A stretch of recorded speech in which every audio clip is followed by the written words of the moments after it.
frères et sœurs, aujourd'hui, le 26 octobre.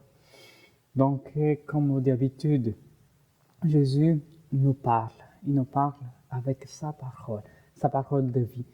Pour cela, avant d'écouter l'Évangile, de le méditer, je vous invite à ouvrir nos esprits, à nous disposer à acquérir sa parole et surtout de le méditer et le mettre en pratique. Alléluia, Alléluia, Alléluia, Alléluia. Gloire à toi, ô Seigneur. Le Seigneur soit avec vous et avec votre esprit. Évangile de Jésus-Christ selon Saint Luc. Gloire à toi, Seigneur. En ce temps-là, Jésus disait à ses disciples, « Je suis venu apporter un feu sur la terre, et comment je voudrais qu'il soit déjà allumé. Je dois recevoir un baptême, et que l'angoisse est la mienne jusqu'à ce qu'il soit accompli.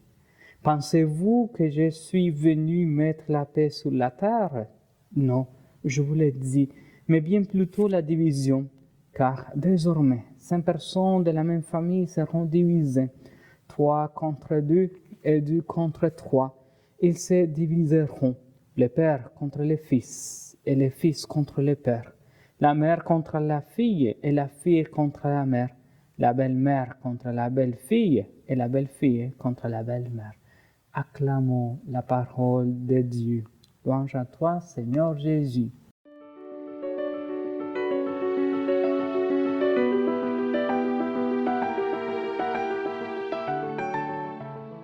Chers frères et sœurs, nous nous trouvons aujourd'hui devant un évangile qui, à la première vue, est difficile à comprendre et en même temps à expliquer.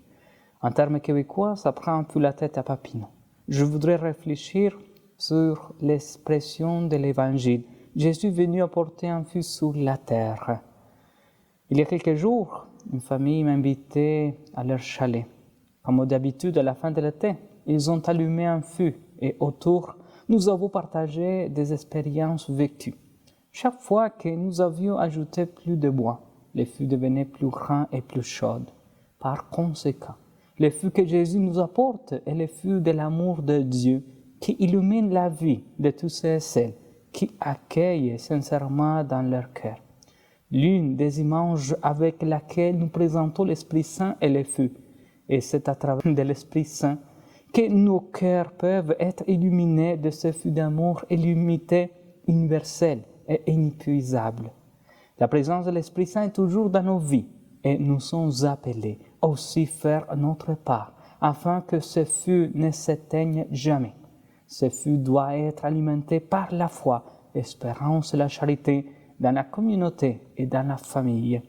Dans la vie spirituelle, pour rendre ce feu plus grand et plus chaud, nous n'avons pas besoin d'y ajouter du bois, mais toutes ces choses qui nous empêchent de reconnaître cet amour de Dieu, tel que critiquer les autres, notre jalousie, notre ressentiment, notre paresse spirituelle, ainsi chercher à nous venger, sont parmi les choses que nous sommes appelés à écarter de nos vies. Permettons à l'Esprit Saint que tout cela soit purifié et consommé par le feu de l'amour divin. Amen.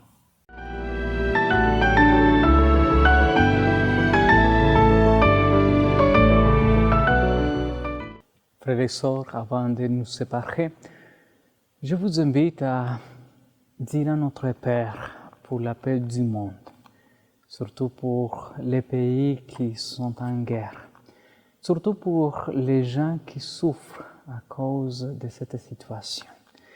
Et demandons au Seigneur aussi qu'il nous donne la paix que nous cherchons.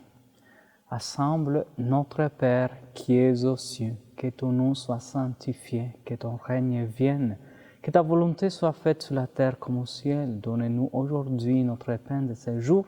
Pardonne-nous nos offenses, comme nous pardonnons aussi à ceux qui nous ont offensés. Et ne nous laisse pas entrer en tentation, mais délivre-nous du mal. Amen. Le Seigneur soit avec vous et avec votre esprit, que Dieu Tout-Puissant vous bénisse au nom du Père et du Fils et du Saint-Esprit. Amen. Allez dans la paix du Christ, nous rendons grâce à Dieu. À la prochaine et bonne journée.